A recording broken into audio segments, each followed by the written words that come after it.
The Hanania Show is brought to you by the U.S. Arab Radio Network and sponsored by Arab News Newspaper, the Middle East's leading English language publication, with print and online editions in Saudi Arabia, Dubai, France, Japan, Pakistan, England, and the United States. Listen to live radio every Wednesday at 5 p.m. Eastern in Detroit, Washington, D.C., New York, and Ontario, Canada.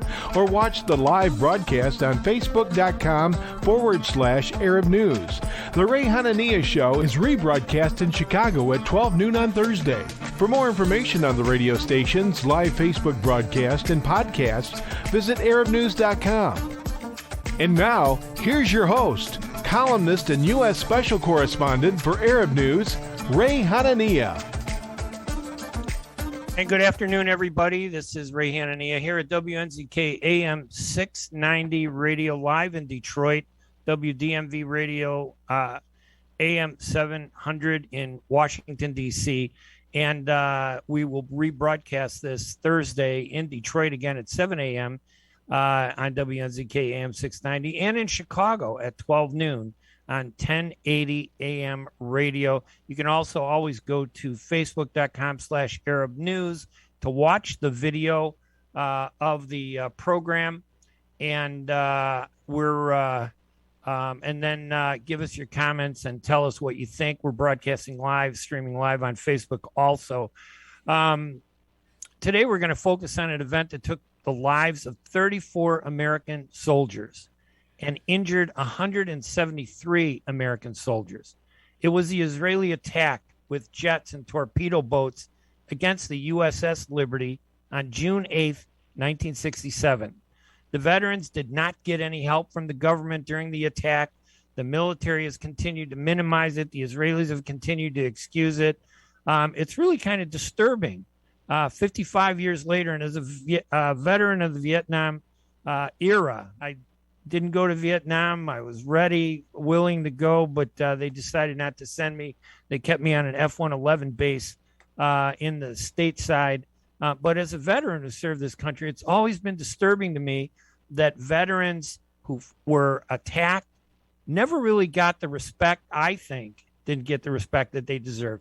So we're going to talk about this topic with 6 survivors that we invited to join us on the radio show. I know that we have Don Pageler on with us. We have Ron Kukel with us. We have Larry Bowen with us. We have 2 others also. Make sure, tell us who you are, because it doesn't say on your images, and I want to make sure that I get everybody correctly identified. 818. Give us your name. Up on the top left there. Oh, Ron. Larry. You're on the right, Ron. Yeah, I'm sorry. That's all right. It's my other left. Yeah, no, I got you, Ron. I see you. I see Larry Bowman. I see Don Pageler. We have one other person on there, and I don't see. What is it? Oh, Lemay. Mickey Lemay. Thank you, Mickey, for joining us. Just to get started, listen, it's rare to get 4 survivors who are going to tell us about an event that really had an impact on our country. 34 Americans were killed. So let's just get right to it. Let's start with, I'll go through the names. Mickey Lemay, let's start with you. The attack itself, and what do you remember that happened that early morning on June 8th, 1967? Actually, in the morning, we were just, there were flyovers to identify us. The attack didn't happen until 2 o'clock in the afternoon. And we had just finished a general quarters, and what general quarters is preparing for a battle. And that one, I believe, was for chemical attack. And as we finished that, I left my duty station, which was the generator room. I was electrician's mate, 2nd class, in charge of the electrical department. And I was heading up to the 04 level. Now, the 04 level is part of the superstructure. It's a platform, the highest deck that you could go to and still walk around. And as I got up there, I looked to my right, and a fighter jet was flying the same way we were. And he wasn't too high. He was, matter of fact, if we could have waved at each other, he was that low. And the plane was unmarked, totally black, with no markings at all. And I turned to my left where there was a lieutenant and his job was to report any planes sighted by the ship. So I told him, I said, "Sir, did you see that fighter?" And he goes, "No, where?" And I walked over to him, and as I turned to point to the plane that I saw, another plane, and this was the first strafing, came from bow to stern diagonally across us and strafed us. I looked down and there was blood coming out of me everywhere. And I looked at him and he looked just like me. He had blood coming everywhere. I looked him in the eyes and I said, "What the heck is going on here?"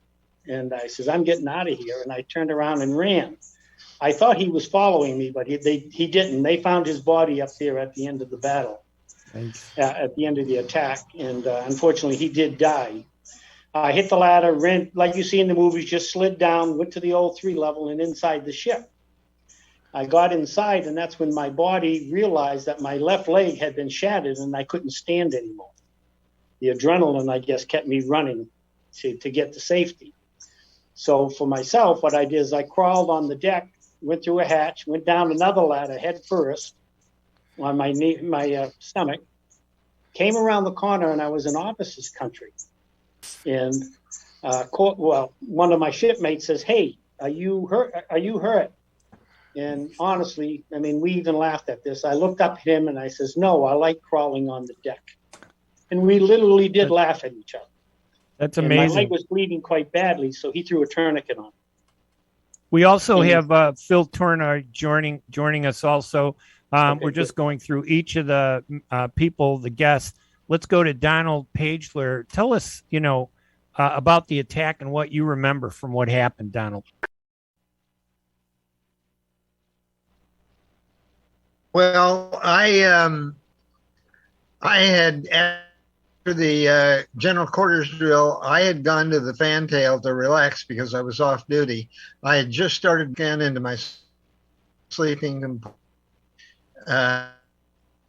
2 o'clock. I was heading a ladder when I heard all the metal hitting topside. Fortunately for me, my general quarters station was on the mess deck on repair party 3.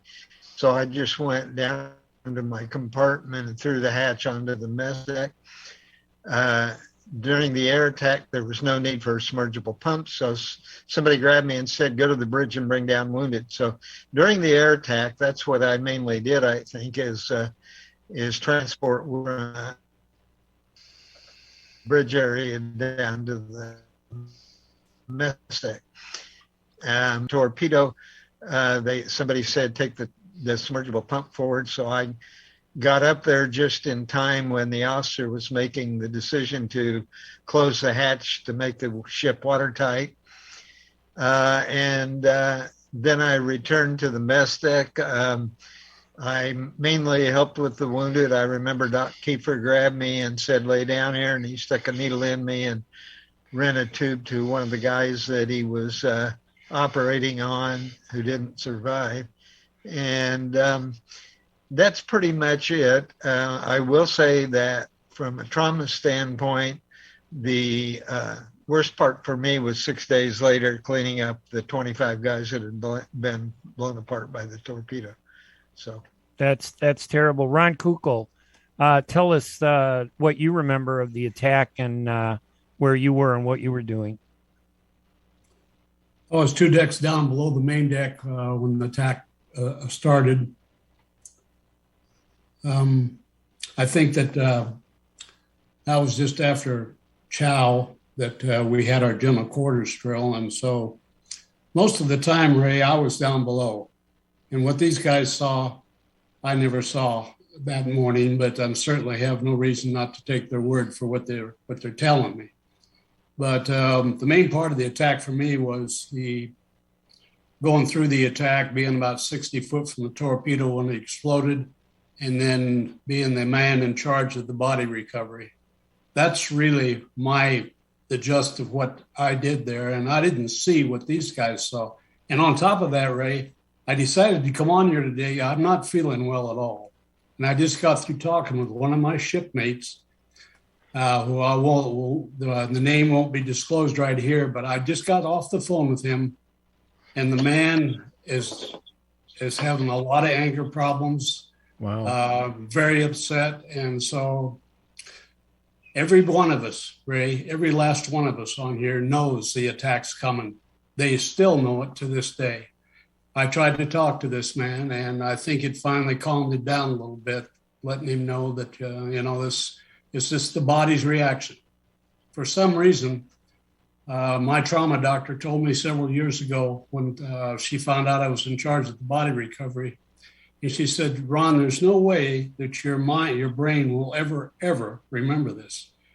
And maybe not, I don't know, because it does. I know that I did it, but my job after the attack was to pick up the body pieces, be in charge of it. So actually, Ray, I'm just on here just to see that you had enough people. And boy, do you have enough people. I'm very proud that there's so many survivors to tell this story, and I'm really honored that all of you could join the program. I know we only have an hour to do this, but I'm not going to let up on this. As I mentioned, I was a veteran.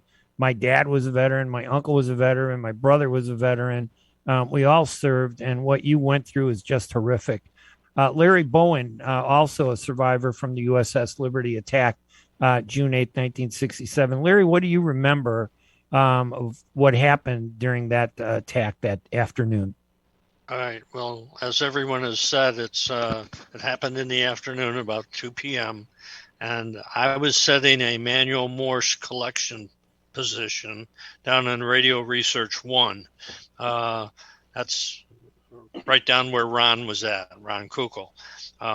When they sounded general quarters, I got detailed to my general quarters station, which was one deck higher. So I was only one level below the main deck.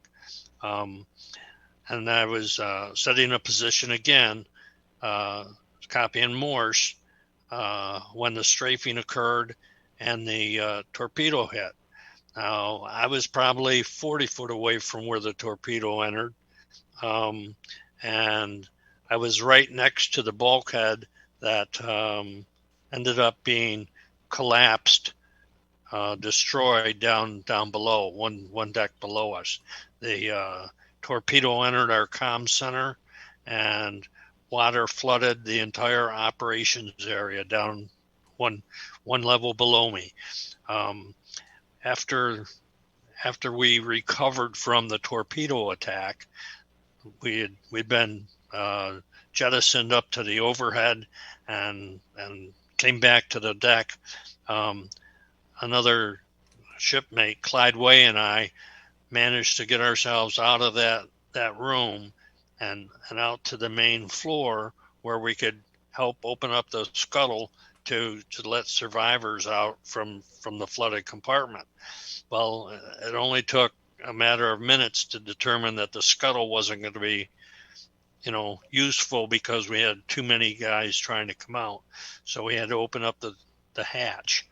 And the hatch was opened up by Clyde, myself, Lieutenant J.G. Johnson, and Lieutenant Bennett.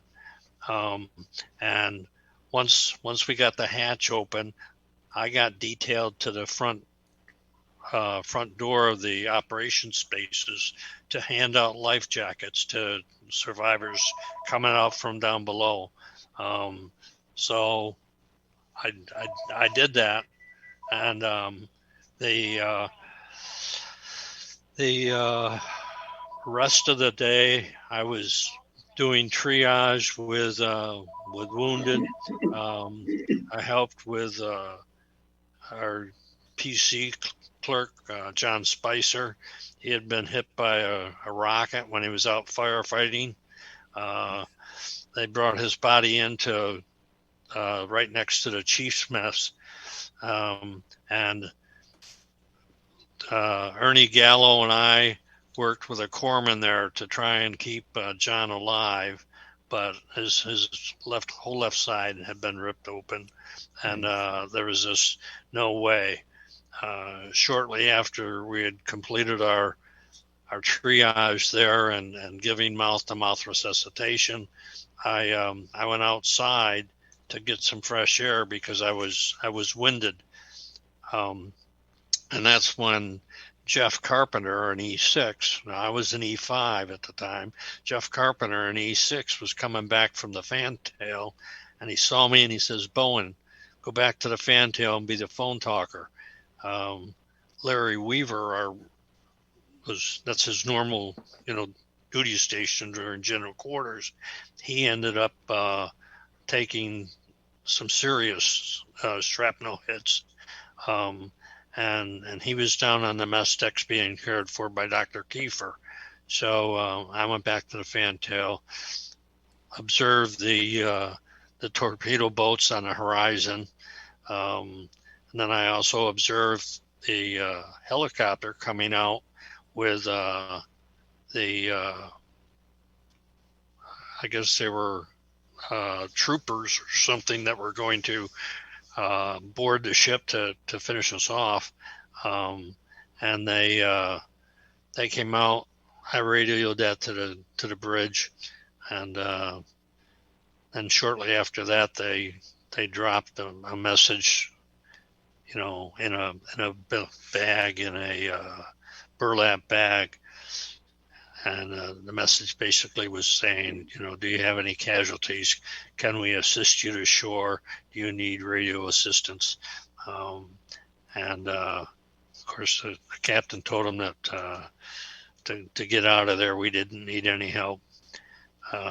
You couldn't have convinced any of us on the crew that we didn't need any help, but we certainly didn't need any help from Israel when they were doing all this carnage. So. It's terrible. Phil Tourney is also with us. Phil, thank you. I know we got a lot of people, but again, I think it's so important to hear from each of you. And just tell us about the attack, what you remember, from what happened.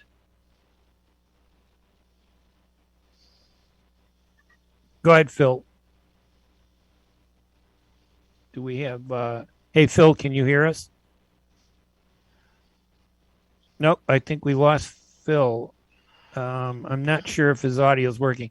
Let's go back to Donald Pageler, if you don't mind. Donald, for a second, just tell us, what's the general feeling from all of you?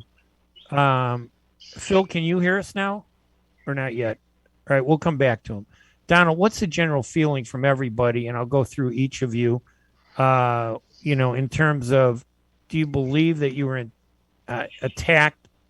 That the argument was they didn't know you were an American ship, but I thought the Liberty was flying the American flag, weren't they? Yes, we were flying our steaming colors, which I think was a 5x8 foot flag. And during the attack, our signalman, that flag got so tattered that in the middle of the attack, our signalman ran up our holiday colors, which is a 7x13 foot flag, which is a huge flag.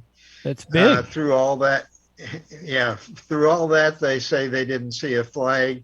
But they were attacking a converted World War II Victory class cargo ship, which was only armed with 450 caliber machine guns. So we were hardly a threat. As I said in my angry letter to Congress in 1991, even a Cub Scout can tell you can't shell ashore 13 miles away with a 50 caliber machine gun. So it just defies all kinds of logic that it was a case of mistaken identity. And Phil, I think we have you on now. Can you hear us? Okay, Phil Tourney. Do you hear us, Phil? Yep. Well, unfortunately, we're not getting your comments there. I'm sorry. Is he muted? No, he's actually, it's open. So Larry, let's go back to you and just what's the general feeling of the survivors about what happened? I mean, do you feel that the government investigated it properly? Do you feel it was covered up? Do you think more needs to be told? Generally, what's the issue, Larry, with the USS Liberty? Has the story been told properly? No, it hasn't. There wasn't a full an impartial investigation by Congress, which is my understanding. By law, they should have done that. The Navy conducted a quick court of inquiry with, I think they interviewed something like 14 of our crew members, but any one of the crew members who said anything disparagingly about Israel got excised out of the court of inquiry document. So they redacted a lot of input. I know that Lieutenant Painter was actually observed them strafing our lifeboats, which we had lowered over the side to help offload some of the more critically injured personnel. And they strafed them so that we couldn't do that. And Lloyd Painter said that during his testimony at the court of inquiry, and that got redacted out of the inquiry. Immediately after the attack, the crew all came together to work and keep the ship afloat. It was every man working to help everyone else, and in our opinion, the attack was absolutely intentional. They knew well in advance that we were the USS Liberty. They actually had us on their war board in their war room earlier in the morning, as I think Mickey said that they were overflying us in the morning, and there must have been at least a half a dozen overflights before the attack. So the crew will definitely say that it was a deliberate attack. They knew who we were. We were flying the American flag, and when one got blown apart, as Don said, the holiday colors were raised. So for Israel to try and claim that they didn't know, initially they came out with reports that they were being shelled from an Egyptian ship, which was actually an old horse carrier. How they, configured that the horse carrier to be bombarding them from the sea was beyond me. But that was one of their initial, oops, we're sorry kind of thing. And of course, then they came out with the fact that they didn't know we were, an American ship. But we actually had intercept from the pilots to the ground control. And one of the pilots, radioed back that it's an American ship. See the flag, and the flag, the person in ground control told him hit the target. So even after they knew, even after somebody said that the ship was flying an American flag. Yes. Wow. Yes. Hey, Ray, can I say? Yes, can I say absolutely. Something? Yes. If they had just hit us with the planes, by the way, that were unmarked, we could not tell you who was attacking us. I thought it was Egypt. Never thought it to be Israel. But when you're circling the ship and shooting into the hull, and you got the letters GTR5 on the bow, port and starboard, on the stern, port and starboard, and then Liberty, as you're circling this ship, you've got all the identity telling you it's a U.S. ship. And also on top of that, there's only two ships in the world that look like us. The Liberty and the Belmont, our sister ship. Other than that, no other ship in the world looked like us. And Israel is too good of a military to know whether it's a U.S. ship or an Egyptian ship. Yeah, I mean, back in 1967, you'd think, okay, maybe there was an accidental shooting in the beginning, and then they caught up with it and stopped it. But how long did this go on for? Like almost 2 hours. 2 hours. Wow. Almost. Yeah. And I heard. Go ahead. no way in the world could they think it was anything but a U.S. ship.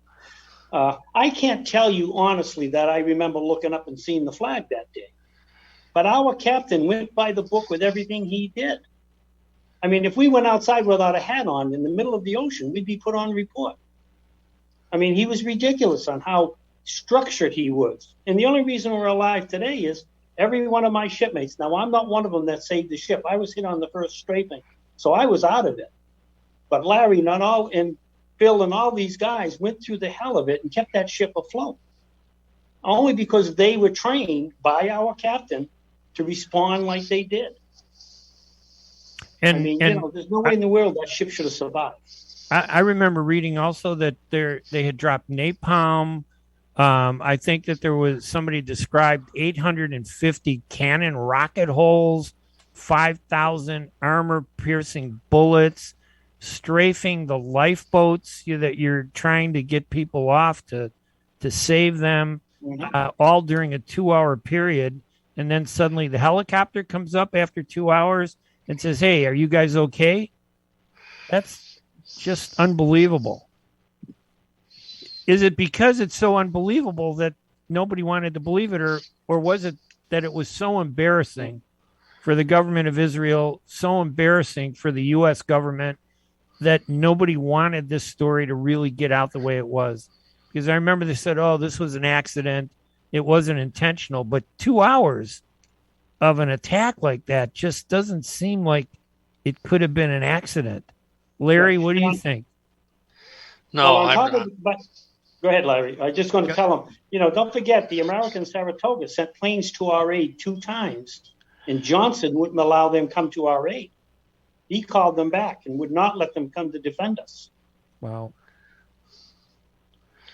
Go ahead, Larry. Well, I mean, it was definitely intentional. There's, no doubt in my mind. There's no doubt in anyone's mind. I think Phil's got, he had a bird's eye view of what was going on topside because he was on one of the critical repair parties. And I think you've got him on now. I can see him. Yes. So I think maybe he's going to be able to chime in and tell us his part of the story. Phil, can you hear us okay now? Yeah, I can hear you. Oh, good. Sorry about that. Can you hear me now? Yes, absolutely. Go ahead. Tell us what you remember of the attack, and then. Yeah. Okay. Thanks, Ray, for having us. First of all, listen, these guys have pretty much covered what went on with the attack and everything. What I say really doesn't matter because they covered, but they did a hell of a good job of it too. What I want to focus on, and first of all, I want to say this tragedy in Texas yesterday is it is so sad and so unbelievable. Our country's come to this, and I don't blame the guns. I blame the people that did it. Just like the people that murdered my shipmates aboard the USS Liberty in cold-blooded murder, just like they murdered those little kids in the schoolroom with no thought, no care about who they're killing. All they wanted to do was kill. And the most important thing about this whole cover-up is the cover-up. It's worse than what they did to us, and it's been going on for 55 years. And these shipmates aren't here. We didn't collaborate in the dark to tell our story. We did it up front and honest. Don Pageler's been traveling around the world doing his thing. I was just with Larry Bowen doing a show in San Diego, Jocko Willnick. I hope you watched that. Yes, I did. Okay, what did you think of that? I think it was, I was shocked by everything I heard because even though I've read the book that Jim Ennis wrote, I've followed the USS Liberty Veterans Organization for many years. It still never hit home. You always focus on the political stuff. Why didn't they investigate it? they didn't want to embarrass their ally. But then you realize 34 people lost their lives. A lot of you guys suffered, injuries. Several I know told me that they went through post-traumatic stress syndrome, that this really disrupted your lives. And it has to be worse that they can't even address it in an accurate way that might have brought at least some satisfaction to you. They just made it worse on top of everything that you went through. We have to take a quick break. We only got one break, but when we come back, I want to talk more with our guests, and I really appreciate you guys taking the time to join me.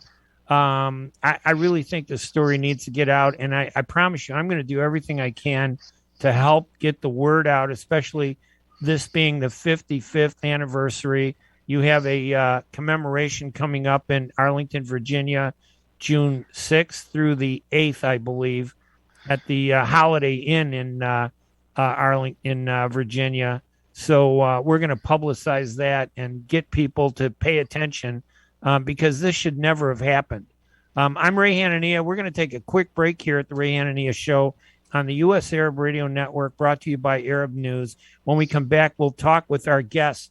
We have Mickey Lemay, Donald Pageler, Ron Kukel, Larry Bowen, Phil Tourney. We've had a few little technical issues, maybe because we got so many people on, but I don't care. Your voices are very important. We're going to take a break, and we'll be right back right after these messages. ArabNews.com, bringing you breaking news from across the Middle East and the latest on Arabs in America. Get inside the latest headlines with expert analysis and insights at ArabNews.com. Join over 5 million Facebook fans and over 10 million monthly readers. ArabNews.com, news that matters to you.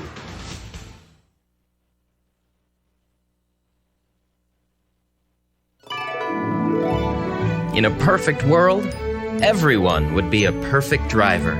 Hands at 9 and 3, everyone. 9 and 3. Everyone would follow all the rules. Please, go ahead and merge. I'll make room. Thank you, fellow driver. And nothing unexpected would ever happen. Even the squirrels would know the right time to safely cross the road. In this perfect world, you wouldn't have to wear a seatbelt. But in case you hadn't noticed, we don't live in a perfect world.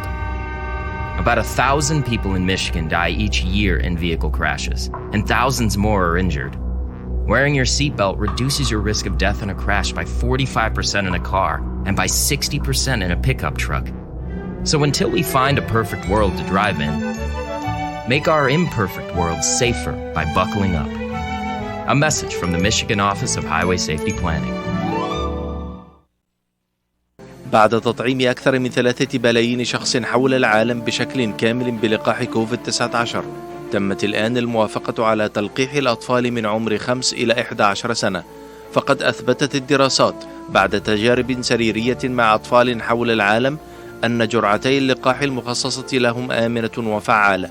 يوصي الأطباء بتلقيح الأطفال من سن 5 فما فوق من أجل حماية الأصحاء منهم أو ذوي الظروف الصحية الصعبة. الطفل جزء من المجتمع وهو معرض لأن يصاب بالفيروس ويمكن أن يحمله لعائلته ولمن حوله. احمي طفلك وعائلتك ومجتمعك. لقح طفلك ليكون بأمان في المدرسة أو مع العائلة والأصدقاء وأثناء ممارسة الرياضة. تحدث لطبيبك واكتشف الحقائق بنفسك أو زر موقع michigan.gov/kidscovidvaccine. رسالة من وزارة الصحة والخدمات الإنسانية في ميشيغان. Imagine you're on a train track. Somewhere miles away, a train is headed your way. You can't see it yet, but it's coming. Slowly but surely. If you have prediabetes or you're at risk for type 2 diabetes, you may be on the wrong track, and diabetes could be heading your way. Bit by bit, the danger is getting closer and closer. So should you stay on the track you're on now or move to make a change and reduce your risk? If you have prediabetes or you're at risk for type 2 diabetes, you may qualify for the National Diabetes Prevention Program in your local community.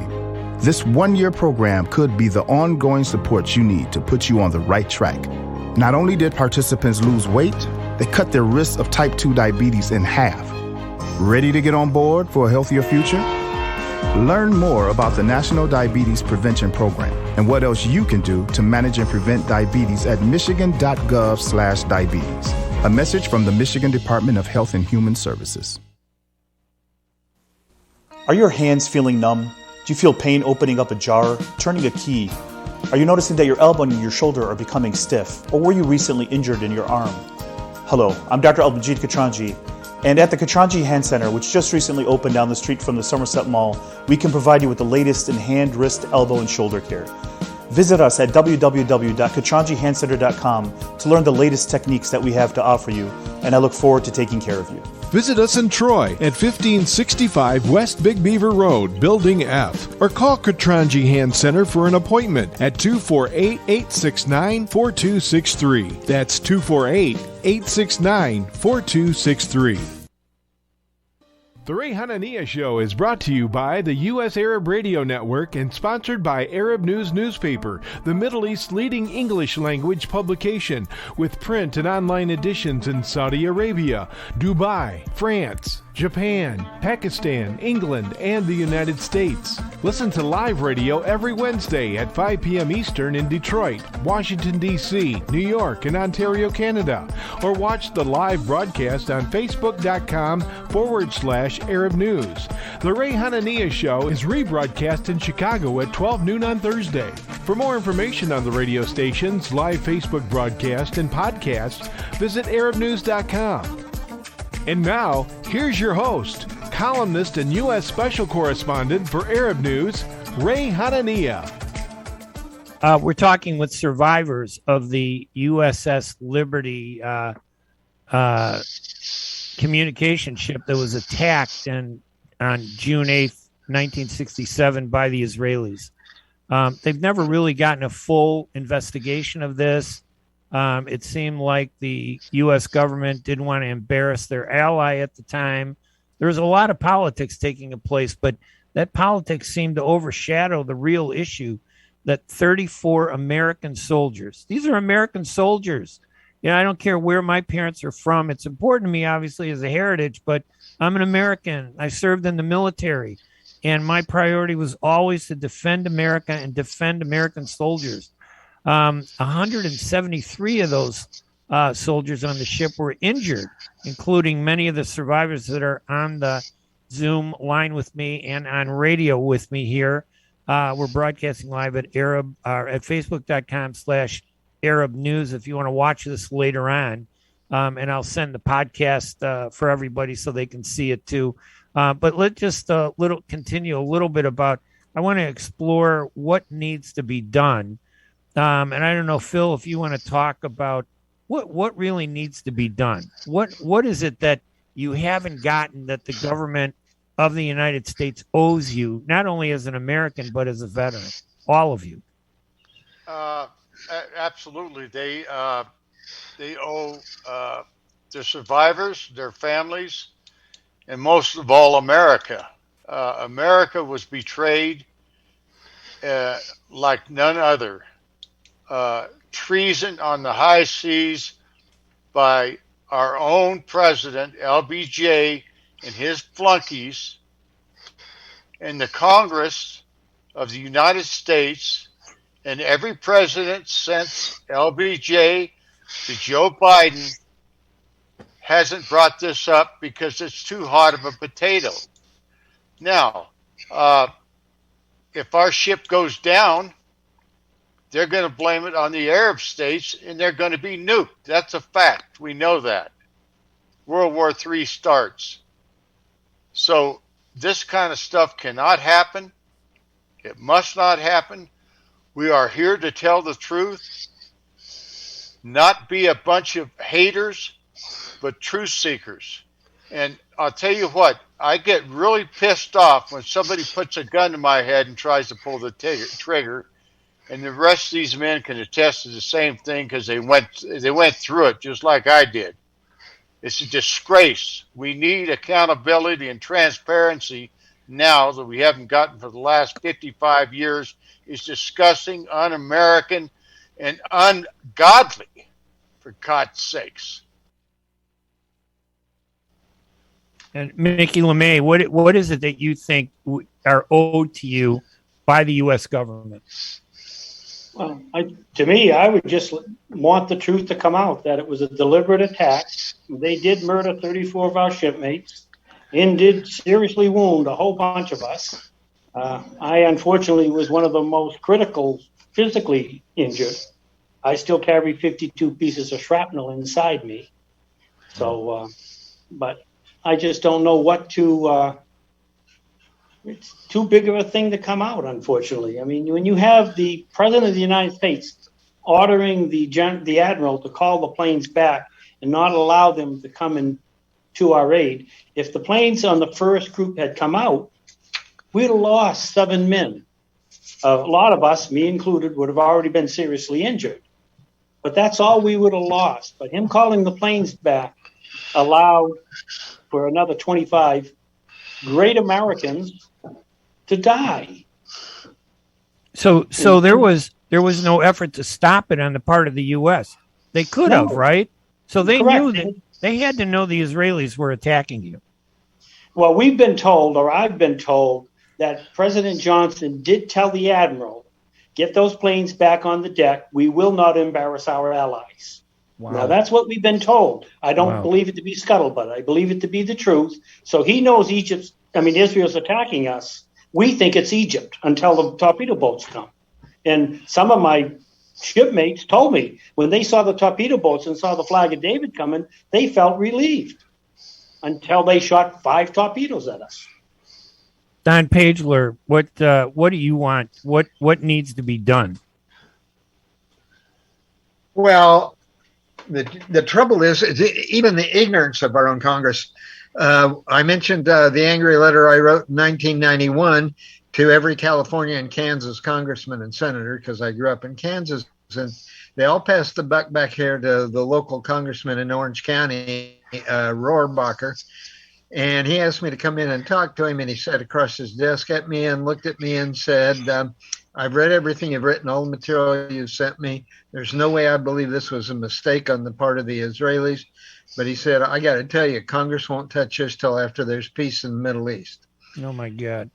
So then in 2018, about 8 of us here in Orange County met with what is now our local Congressman Lowenthal. And it was actually about Betty McCollum's bill about the Palestinian children. And they gave me 5 minutes at the end, and I gave Lowenthal Ennis's book, Assault on the Liberty, 6 DVDs, and what I use as a handout. And he looked at me and said, I've never heard of the USS Liberty. That's a shame. Which just goes to, and I was interviewed on a radio show in 2017. And the lady said that in 2012, the Israeli ambassador visited Annapolis, a naval academy, and the midshipmen were forbidden to ask questions about the Liberty. That's amazing. Larry, what about you? What do you think the U.S. owes not just America in terms of an explanation, but the survivors, you, and the families of the 4 Americans, who were killed? I think Phil mentioned what we're all seeking from our government, and that's the truth. They've been covering it up for the past 55 years, and there's been evidence come out, over the years to prove that it was in no way a mistaken identity. And so for me, I would like to see a full congressional investigation calling on us Liberty veterans to provide testimony so that they can get the truth. It's one thing that hasn't come out from any one of us yet was the fact that after 6th Fleet came to our aid the following day, we had an admiral come on board, Admiral Kidd, and tell us that we were never to talk about it to anyone. And he threatened us with fines and imprisonment or worse if we did. And it was that was the story all the way along. Even when I came off the ship after the battle recovery efforts, I was flown back to Norfolk, Virginia for my next assignment. And I had a lieutenant commander there tell me the same thing, that, we were not to talk to the news press, we're not to talk to our families, friends, relatives, weren't to say anything at all about, the incident, or we'd be fined or imprisoned.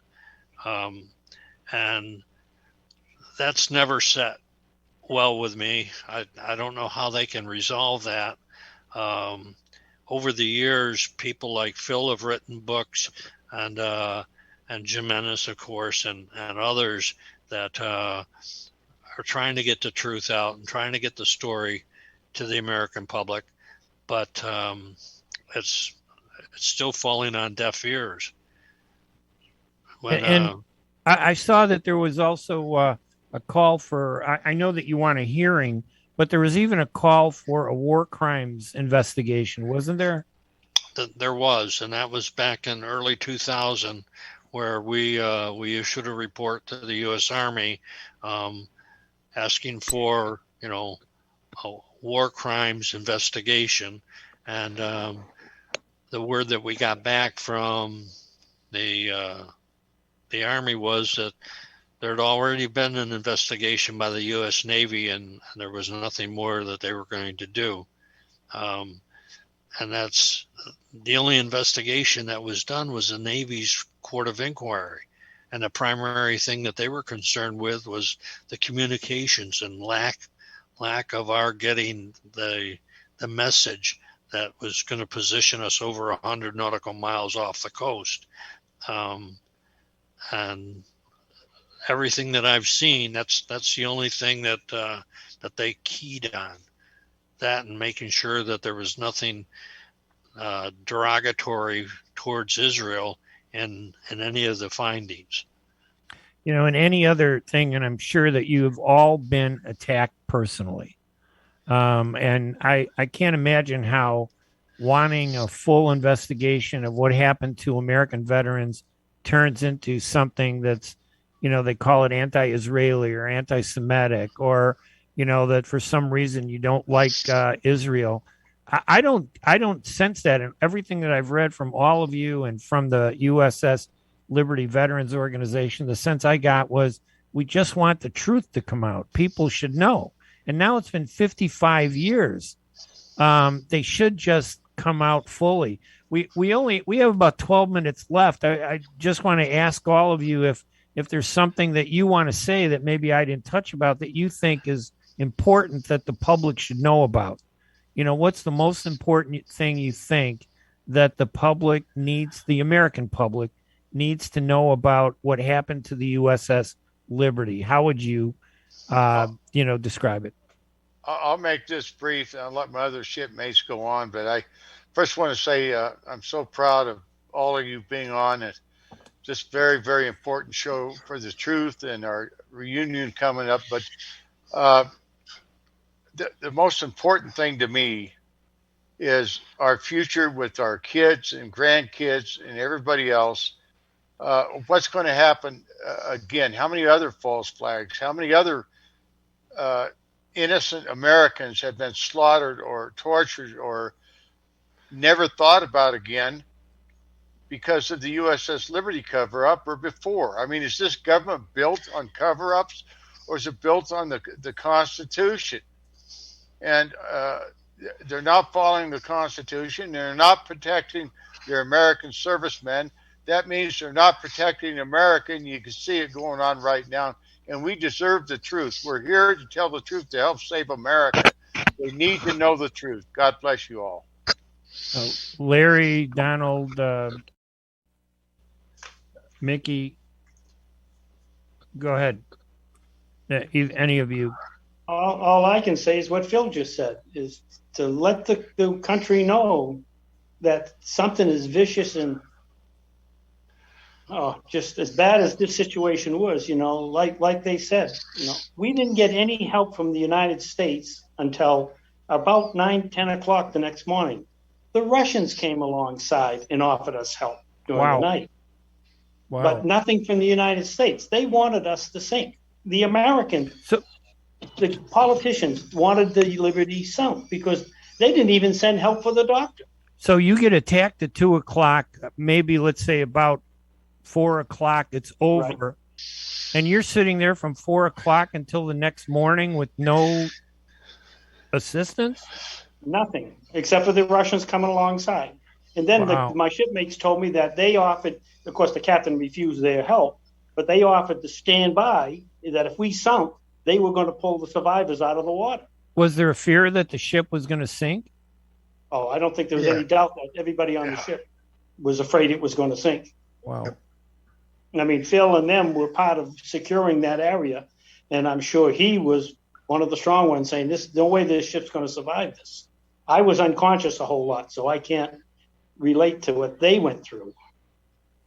Oh, and by the way, when I was in Germany in October, they brought me into a ward with about 15 Vietnam veterans that were injured. And within 3 minutes, they put me on a gurney, brought me to the private room. And then some officer did come in and told me, "My name is Smith," and ordered me that if anybody asked you about the Liberty, you know nothing. Wow. That's in October. That's amazing. They just wanted to silence all of you. Donald Pageler, what's the most important thing you want the public to know about this? Well, I guess two things. Is one, along with what Mickey was just saying, one of my shipmates that lives in Lawrence, Kansas, said that he was in the forward port gun mount and he was injured really badly. He ended up in Balboa Hospital in San Diego. He was in a private room for 6 months, and an admiral and a captain came in and told him that that they would allow the press to interview him, but here's a list of the questions the press can ask, and here's a list of the answers that you can give them. And he said, I told them, I can't say this. This isn't what really happened. And then the other thing is that the Navy did try to send us help. Captain Tully, who was captain of the Saratoga, said that he had 16 planes, 4 tankers, 12 fighter bombers in the air to come to our aid within 15 minutes of getting our distress call. But before they were out of sight, they were recalled. And my wife and I used to go up and take him and Ruth out to dinner once a year. They had retired in Carmel. And poor Joe would sit in his living room and look at me and say, with a confused look, and say, I never could understand why my planes were recalled. So, wow, that's terrible. This is a horrible story, Larry. Bowen, what's the one thing you think the public needs to know about this? And just from all of you, I want to thank all of you for sharing this. This has to be traumatic, just to go 55 years of not getting satisfaction when 34 Americans are killed and you and among 173 others were injured. What's the most important message, Larry? I think it's important for our American public to realize that Israel has a hold on our government. There's something that Israel is aware of that makes it impossible for our congressmen to speak out against them. We've tried over the past 55 years to go in and talk to various senators and congressmen about getting an investigation, and each time, if they're being honest, they'll tell you that the IPAC just gets more play than the USS Liberty will ever get, because they fund a lot of the congressmen and senators. So they're not going to bite the hand that feeds them. And, we as a country can't allow, a country like Israel to dictate what we can and can't do. I mean, when the president should have been given our skipper the Congressional Medal of Honor at the White House, he had to get permission first from Israel if they could, give him the medal. But it was done at the Navy Yard. It wasn't done at the White House. So again, they were trying to downplay, keep the publicity, as minimal as possible. And if you talk negatively about Israel, you're called, an anti-Semitic, and that's just unfortunate. That's why we as a organization have had so much trouble getting in to talk to congressmen and senators. That's really shocking to me because we're American, and having served, I just can't believe that that American servicemen who you put your life on the line for the country, and when something happened that they were afraid would embarrass an ally at the time, they threw you guys under the bus. Well, hey, Ray, it's worse than that. They didn't just throw us under the back, throw us under the bus. Israel and our own government put a knife right in our spine. And to all Americans, just not us, but all Americans, they put a knife in all of y'all's spine for what they got by with. They care less about what happened to USS Liberty, and we're not going to stop. We're still living. Look at these guys out here. We're old men. Well, these guys are. But we're not giving up. We're here for a reason. Our dead shipmates didn't have a chance to talk, but we're talking for them, and we'll never forget them. And they had families. They had kids. Sure. They're relatives now that. It's not just the four of you that are on with me now, or the ones that were on with us earlier, but everybody deserves an answer. I think we're down to the last couple minutes, and I just want to remind everybody listening that we're on the line with survivors of the USS Liberty that was attacked by Israel on June 8th, 1967. Don Pageler, Mickey Lemay. Ron Kukel was on. He had to leave. He had an appointment he had to take care of. Phil Tourney and Larry Bowen. We also invited Joe Meadors. I'm not sure if there was a particular issue why he couldn't get on, and I'm really sorry that didn't happen. Was that a souvenir, Phil? That is a souvenir. That's 850 of these. This is one of the smaller ones. Wow. That's Imagine amazing. that, what they did to us. This is the USS Liberty. This is America that got shot at, not just us. I would compare the Liberty to the USS Arizona.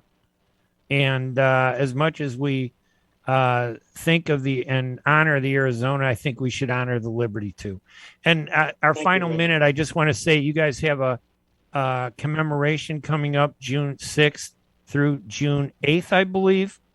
This year in Arlington, Virginia. They can listeners out there can get information at the USS LibertyVeterans.org website, correct?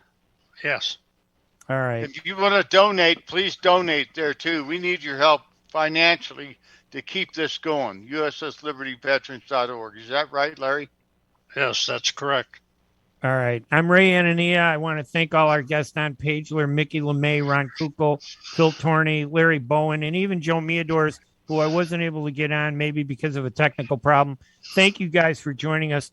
Survivors of the USS Liberty attacked June 8th, 1967 by Israel. The story has not come out fully, and it needs to be done. I'm Ray Hanania. We will talk to you again next week here at the Ray Hanania Radio Show on the U.S. Arab Radio Network, sponsored by Arab News. Thank you, guys. Thank you all for joining us. Bye-bye. Thank you for having us on.